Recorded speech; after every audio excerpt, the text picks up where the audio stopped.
সূরা ইউনূস ৮১ এবং ৮২ এই দুই আয়াতকে ৪১ বার পাঠ করে ওই লেবুর মধ্যে দম করে দিবেন। দিয়ে রুগীটার নাম আর তার বাবার নাম বা মহিলা হলে মায়ের নাম ধরে বলবেন, দিয়ে মুয়াক্কেলকে জাগ্রত করবেন।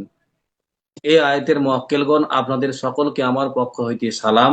অনুগ্রহ করে আমার সালাম খানা গ্রহণ করুন। মহান রব্বুল আলামিনের হুকুমে এ অমুক বিনতে অমুকের যদি জিনের সমস্যা থাকে, এতটুকু লিখুন।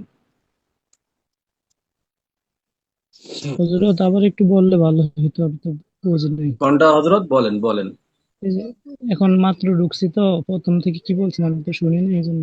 আচ্ছা, একবার বলে দিচ্ছি আমি, এটুকু সাথীদের কাছ থেকে নিয়ে নিবেন হযরত। আচ্ছা আচ্ছা, ওকে। প্রথম আমি বলে দিচ্ছি, আপনি লিখতে পারলে দেখুন, লিখুন নিজের ভাষায়। প্রথমে একটা পাতি লেবু নিবেন। লেবুটা নিবেন, খাবার যেগুলো আমরা ভাত দিয়ে খাই। এবার রুগী দূরে হোক বা কাছে হোক সমস্যা নেই, আপনি রুগীর নাম এবং তার